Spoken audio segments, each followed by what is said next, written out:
जय जिनेन्द्र। वर्णी जी की आत्मकथा में आपका स्वागत है। अभी तक हमने देखा कि कैसे गणेश प्रसाद जी वर्णी एक क्षेत्र से दूसरे क्षेत्र में, एक तीर्थ क्षेत्र से दूसरे तीर्थ क्षेत्र में गमन कर रहे हैं और वहाँ के सम्यक स्वरूप को भी बता रहे हैं। वे भगवंतों की भक्ति कर रहे हैं और भक्ति करते करते अपने मन की बात भी भगवान से वे कह रहे हैं।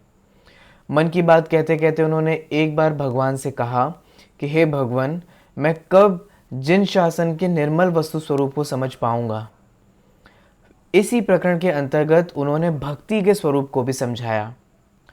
चूंकि दुनिया में कई लोग भक्ति करते हैं, इसमें कोई डाउट नहीं है, बट विचार करने की बात यह है कि कितने लोग ऐसे होते हैं जो एक क्षण विचार करते हैं कि भक्ति का स्वरूप क्या होता है।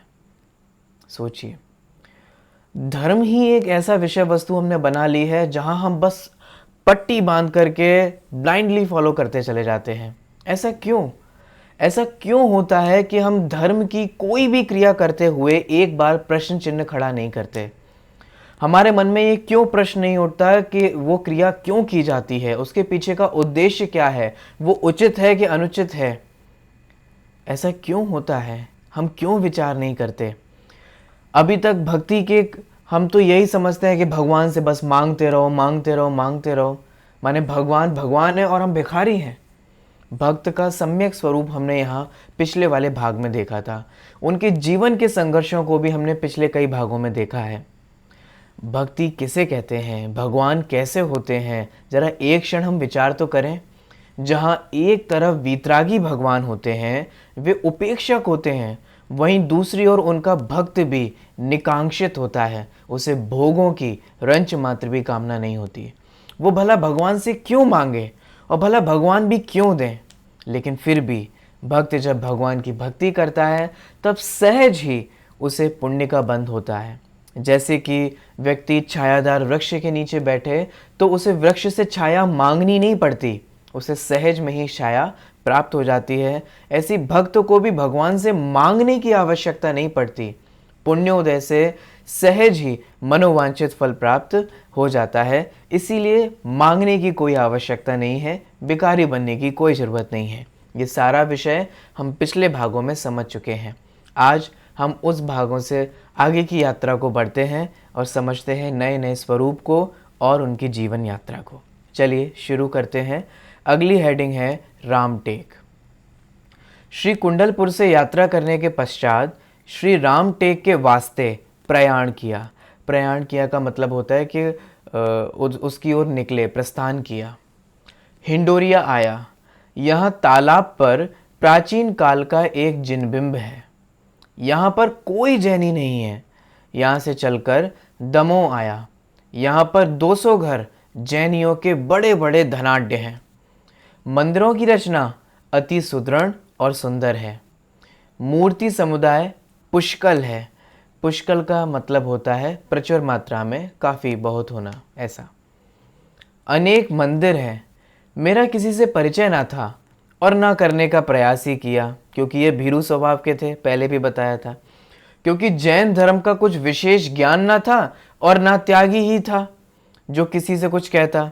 अतः 2 दिन यहाँ निवास कर जबलपुर की सड़क द्वारा जबलपुर को प्रयाण कर दिया। मार्ग में अनेक जैन मंदिरों के दर्शन किए। 4 दिन में जबलपुर पहुंच गया। यहाँ के जैन मंदिरों की अवर्णनीय शोभा देखकर जो प्रमोद हुआ उसे कहने में असमर्थ हूँ। यहाँ से रामटेक के लिए चल दिया। 6 दिन में सिवनी पहुंचा। वहाँ भी मंदिरों के दर्शन किए। दर्शन करने से मार्ग का श्रम एकदम चला गया। विचार कीजिए, लोग जब दर्शन करने के लिए निकलते हैं तो कहते हैं अरे भैया अब हम बहुत थक गए, अब कहीं नहीं जा रहे।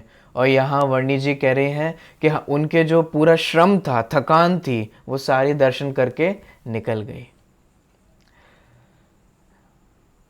2 दिन बाद श्री रामटेक के लिए चल दिया। कई दिवसों के बाद रामटेक क्षेत्र पर पहुंच गया।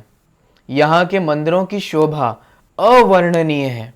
यहाँ पर श्री शांतिनाथ स्वामी के दर्शन कर बहुत आनंद हुआ। यह स्थान अति रमणीय है। ग्राम से क्षेत्र 3 फरलांग होगा। ये फरलांग पहले भी आया था, इसको हम समझते हैं। ये क्षेत्र को मापने का एक चीज़ है जो हमें समझाती है। जैसे कि इसको हम समझें तो 220 गज का फरलांग होता है, या हम इसको अन्य भाषा में कहें तो मील का 8वां भाग, 1/8 जो पोर्शन होता है वो फरलांग होता है, अथवा 201 पॉइंट कुछ कुछ मीटर जो है वो एक फरलांग होता है। तो वो समझा रहे हैं। निर्जन स्थान है। निर्जन स्थान का मतलब होता है जहाँ कोई निवास नहीं करता, कोई जन नहीं होते, उसे निर्जन स्थान कहते हैं। यहाँ से चारों तरफ बस्ती नहीं है। 2 मील पर एक पर्वत है जहाँ श्री रामचंद्र जी महाराज का मंदिर है। वहाँ पर मैं नहीं गया। जैन मंदिरों के पास जो धर्मशाला थी उसमें निवास कर लिया। क्षेत्र पर पुजारी, माली, जमादार, मुनीम आदि कर्मचारी थे। मंदिरों की स्वच्छता पर कर्मचारी गणों का पूर्ण ध्यान था। ये सब साधन यहाँ पर अच्छे हैं। कोष भी क्षेत्र का अच्छा है। धर्मशाला आदि का प्रबंध उत्तम है। परंतु सबसे बड़ी दुखद बात, जिससे यात्रियों को आत्म लाभ हो उसका साधन कुछ नहीं है। उस समय मेरे मन में जो आया उसे कुछ विस्तार के साथ आज इस प्रकार कह सकते हैं। एक बात मैं आपको बीच में बताना चाहूँगा। अब जो आगे विषय आने वाला है वो अपने उस समय की पीड़ा को बताने वाले हैं और एक सच्ची बात को बताने वाले हैं जो आज भी पूर्ण प्रासंगिक है, आज भी रिलेवेंट है। यहाँ बात की जा रही है हमारे तीर्थ क्षेत्रों के बारे में। वर्णी जी ये कहने वाले हैं कि हमारे तीर्थ क्षेत्रों की हालत कैसी है। रहने के लिए बढ़िया बढ़िया धर्मशालाएं हैं, अच्छे से अच्छी व्यवस्थाएं हैं, लेकिन वहाँ व्यक्ति पहुंचकर क्या जैन धर्म के बारे में कुछ जान पाएगा? क्या उसे कोई नवीन जानकारी मिलेगी? क्या ऐसे कोई साधन हमने जुटाए हैं जो इन तीर्थ क्षेत्रों पर व्यक्ति ज्ञानार्जन कर सके? हमारा ध्यान अच्छे से अच्छे बनाने का तो है, लेकिन ज्ञानार्जन कराने का क्यों नहीं है? यहाँ इस ओर वो ध्यान दिलाएंगे। और उस समय की जो समस्या थी, मुझे लगता है कि आज भी हम में से किसी ने भी उस समस्या का समाधान खोजने की कोशिश की। समाधान तो है, लेकिन उसे इम्प्लीमेंट करने की कोशिश नहीं की। देखिए, ऐसे क्षेत्रों पर तो आवश्यकता एक विद्वान की थी जो प्रतिदिन शास्त्र प्रवचन करता और लोगों को मौलिक जैन सिद्धांत का अवबोध कराता। जो जनता यहाँ पर निवास करती है उसे यह बोध हो जाता कि जैन धर्म इसे कहते हैं। हम लोग मेले के अवसर पर हजारों रुपए व्यय कर देते हैं, परंतु लोगों को यह पता नहीं चलता कि मेला करने का उद्देश्य क्या है। समय की बलवत्ता है जो हम लोग बाह्य कार्यों में द्रव्य का व्यय कर ही अपने को कृतार्थ मान लेते हैं, माने हमने सब कुछ कर दिया। ये बात सिर्फ मेले के बारे में ही नहीं है, सभी चीज़ों के बारे में है। कई जगहों पर भगवान महावीर की जन्म जयंती अथवा जन्म कल्याणक जो मनाया जाता है उसमें हम भी तो यही करते हैं। हालांकि हम जो कुछ भी कर रहे हैं वो सब करना उचित है, उसकी आलोचना नहीं है, लेकिन वो कंप्लीट नहीं है। भगवान महावीर की जयंती के समय हमने बहुत धूमधाम से यात्रा निकाली, अपने चांदियों के रथ, सोने के रथ लोगों के सामने प्रदर्शित करके दिखाए, अपने अच्छे से अच्छे कपड़े लोगों को दिखा रहे हैं, अपना वैभव दिखा रहे हैं। ठीक है, चलिए, एक्सेप्टेड है। शाम को हमने सभी लोगों का भोजन भी करा दिया, वो भी एक्सेप्टेड है। लेकिन क्या भगवान महावीर की जन्म जयंती जब हमने मनाई तब हमने कोई भी उपाय ऐसा किया जिससे भगवान महावीर के तत्व को जन जन तक पहुंचाया जा सके? जन जन तक की बात छोड़िए, जो लोग भगवान महावीर के जन्म कल्याणक को मना रहे थे, क्या वे लोग भगवान महावीर के सिद्धांत को समझ पाए? ये विचार करने की बात है। हम बिल्कुल भी विवेक खो करके कार्य कर रहे हैं। प्रभावना के नाम पर हम कितनी अप्रभावना कर रहे हैं, हमें यह विचार भी नहीं है। भगवान महावीर जहाँ एक ओर कहते हैं कि हमें पानी छान करके पीना चाहिए, वहीं दूसरी ओर हम उनके जन्म कल्याणक को मनाते हुए पानी के पाउच बेचते हैं, बोतलें पीते हैं और ना जाने क्या क्या बिकवाते हैं। वहाँ हम आइसक्रीम बांटते रहते हैं, जो मैंने प्रत्यक्ष अपनी आंखों से देखा। ये क्या है? जिस चीज़ को भगवान महावीर ने खाने के लिए नहीं बताया, उन सब चीज़ों को हम भगवान महावीर के सामने खा करके उसके रैपर वहीं डाल देते हैं। ये क्या है? ये हमारा अविवेक। हम अगर भोजन भी बनाते हैं, सभी लोगों का सामूहिक भोजन भी होता है, तो उसमें भी हम मर्यादा का ध्यान नहीं रखते। ये भी विचार नहीं करते कि पूरी जैन समाज का भोजन हो रहा है तो हम उस पानी को छान करके बनाएं। हम ये भी विचार नहीं करते कि अगर भोजन बनाया जा रहा है तो उसमें शुद्ध मसालों का प्रयोग किया जाए। क्या हम सभी लोगों को ऐसी सीख नहीं दे सकते कि भले ही वे अपने घर में जो कुछ भी खाते हों, लेकिन आज जब हम सभी लोग एकत्रित हुए हैं तब हम शुद्ध भोजन करेंगे? ऐसा क्यों है? ऐसा इसलिए है क्योंकि हमें ज्ञानी नहीं है। क्या आपको लगता है कि ये सब कुछ करने से हम आगे आने वाली जनरेशन को भगवान महावीर के बारे में कुछ बता पाएंगे? क्या भगवान महावीर की जयंती सिर्फ हो हल्ला और नाचने और खाना खाने में ही है? ये विचार करने की बात है, ये सोचने की बात है। जैसा हमने भगवान महावीर के जन्म जयंती पर सोचा, ऐसे हमें पंच कल्याणक आदि के बारे में भी विचार करना चाहिए। आगे देखिए, मैं थोड़ा सा अपने मन की पीड़ा आप लोगों को बता दी, जो कि इस प्रकरण में भी वर्णी जी कह रहे हैं। देखिए, हम लोग मेले के अवसर पर हजारों रुपए व्यय कर देते हैं, परंतु लोगों को यह पता नहीं चलता कि मेला करने का उद्देश्य क्या है। समय की बलवत्ता है जो हम लोग बाह्य कार्यों में द्रव्य का व्यय करके अपने को कृतार्थ मान लेते हैं। मंदिर के चांदी के किवाड़ों की जोड़ी, चांदी की चौकी, चांदी का रथ, सुवर्ण के चमर, चांदी की पालकी इत्यादि बनवाने में ही व्यय करने में अपना पुण्य समझते हैं। जब इन चांदी के सामान को अन्य लोग देखते हैं तब यही अनुमान करते हैं कि जैनी लोग बड़े धनाढ्य हैं, किंतु यह नहीं समझ पाते कि जिस धर्म का यह पालन करने वाले हैं उस धर्म का मर्म क्या है। यदि उनको यह लोग समझ जावें तो अनायास ही जैन धर्म से प्रेम करने लगे। श्री अमृतचंद्र सूरी ने तो प्रभावना का यह लक्षण लिखा है कि देखिए, पुरुषार्थ सिद्धि उपाय में अमृतचंद आचार्य देव ने जो लक्षण लिखा उसको वर्णी जी ने कोट किया। आत्मा प्रभावनीयो रत्नत्रय तेजसा सततमेव दान तपोजन पूजा विद्यातिशैर्जनैर्धर्मा। देखिए, मैं इसका आपको संक्षेप समझा देता हूँ जो पढ़ने में आपको अर्थ ख्याल में आ जाएगा। यह आत्मा मिथ्या दर्शन, मिथ्या ज्ञान और मिथ्या चारित्र के कारण दुखी हो रही है। उस आत्मा में सम्यक दर्शन, सम्यक ज्ञान और सम्यक चारित्र को प्रकट करना ही वास्तविक प्रभावना है। बोलिए, किसने विचार किया? पढ़ते हैं। वास्तविक प्रभावना तो यह है कि अपनी परिणति जो अनादिकाल से पर को आत्मीय मान कलुषित हो रही है तथा पर में निजत्व का अवबोध कर विपर्य ज्ञान वाली हो रही है एवं पर पदार्थों में राग द्वेष कर मिथ्या चारित्र में ही हो रही है, उसे आत्मीय श्रद्धान, ज्ञान और चारित्र के द्वारा ऐसी निर्मल बनाने का प्रयत्न किया जाए जिससे इतर धर्मावलंबियों के, इतर माने अन्य धर्मावलंबियों के हृदय में स्वयमेव समझ आवे कि धर्म तो यह वस्तु है। इसी को निश्चय प्रभावना कहते हैं। अब देखिए, व्यवहार से भी सुनिए। अथवा ऐसा दान करो जिससे साधारण लोगों का भी उपकार हो। ऐसे विद्यालय खोलो जिनसे यथाशक्ति सबको ज्ञान लाभ हो। ऐसे औषधालय खोलो जिनमें शुद्ध औषधियों का भंडार हो। ऐसे भोजनालय खोलो जिनसे शुद्ध भोजन का प्रबंध हो।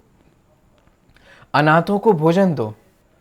अनुकंपा से प्राणी मात्र को दान का निषेध नहीं, अभय दान आदि देकर प्राणियों को निर्भय बना दो।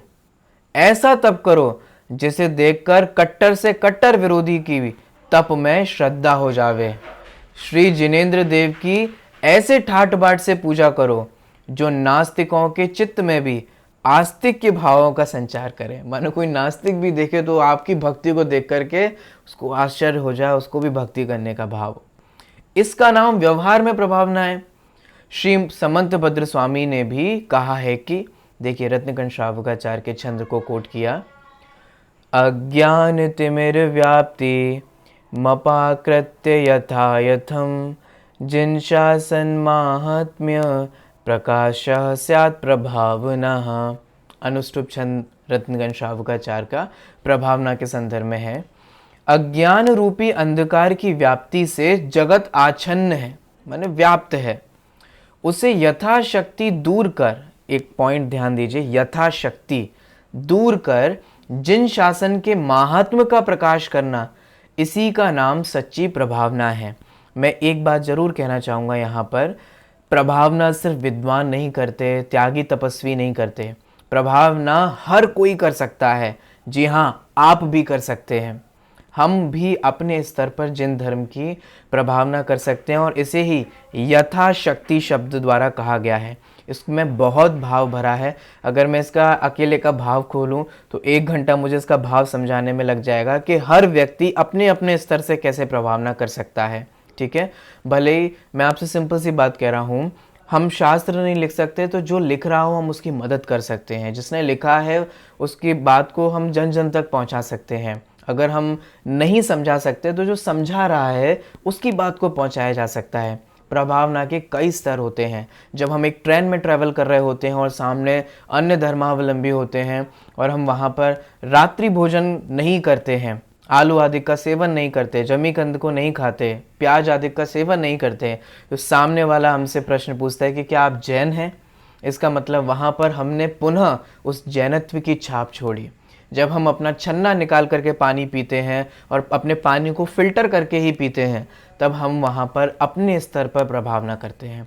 सभी जीव अपने अपने स्तर पर प्रभावना कर सकते हैं। आगे, संसार में अनादिकाल से मोह के वशीभूत होकर प्राणियों ने नाना प्रकार के धर्मों का प्रचार कर रखा है। कहाँ तक इसका वर्णन किया जाए, जीव वध करके भी लोग उसे धर्म मानने लगे हैं। सामने कोई व्यक्ति मर रहा है, संगी पंचेंद्रिय, उसे मार रहे हैं, आनंद कर रहे हैं और धर्म मान रहे हैं। जिसे अच्छे अच्छे लोग पुष्ट करते हैं और प्रमाण देते हैं कि शास्त्रों में लिखा है, उसे यहाँ लिखकर मैं आप लोगों का समय नहीं लेना चाहता। संसार में जो मिथ्या प्रचार फैल रहा है उसमें मूल कारण राग द्वेष की मलिनता से जो कुछ लिखा गया वह साहित्य है। इन शॉर्ट, इस दुनिया में अगर कोई भी धर्म टिका है, कोई भी दर्शन टिका है, तो वो अपने साहित्य के कारण टिका है। उस धर्म और दर्शन का साहित्य हटा दिया जाए तो वो धर्म और दर्शन ही समाप्त हो जाए। इसीलिए जब भी किसी भी अन्य संस्कृति वालों ने दूसरी संस्कृति पे आक्रमण किया तो उनके मंदिर नष्ट किए, उनके साहित्य नष्ट किए, जिससे कि उन्हें लगता था कि वो धर्म नष्ट हो जाए। देखिए, वही पुस्तकें कालांतर में धर्मशास्त्र के रूप में मानी जाने लगी, है ना। अभी किसी ने कुछ भी अपनी कल्पना से लिख दिया, धीरे धीरे 50-100 वर्ष बीते और वो शास्त्र के कहलाने लगे और उसके नाम पर बलि हो जाती है, मिथ्या रीति चालू हो जाती है। लोग तो अनादिकाल से मिथ्यात्व के उदय में शरीर को ही आत्मा मानते हैं। जिनको अपना ही बोध नहीं, वे पर को क्या जाने। जब अपना पराया ज्ञान नहीं, तब कैसा सम्यक दृष्टि।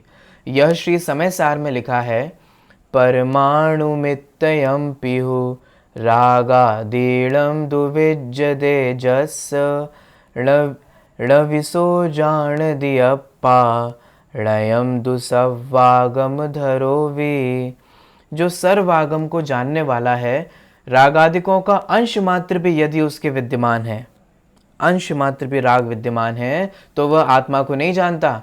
और जो आत्मा को नहीं जानता वह जीव और अजीव को नहीं जानता, और जो जीव अजीव को नहीं जानता वह सम्यक दृष्टि कैसे हो सकता है। इन शॉर्ट में आपको एग्जाम्पल से अगर इस बात को समझाऊं, अगर हमने किसी से कहा कि ऑरेंज ले आओ बाजार से और वो ऑरेंज ना ला करके नींबू ले आया, इसका मतलब क्या है कि ना तो वो ऑरेंज को जानता है और ना वो नींबू को ही जानता है, दोनों को ही नहीं जानता।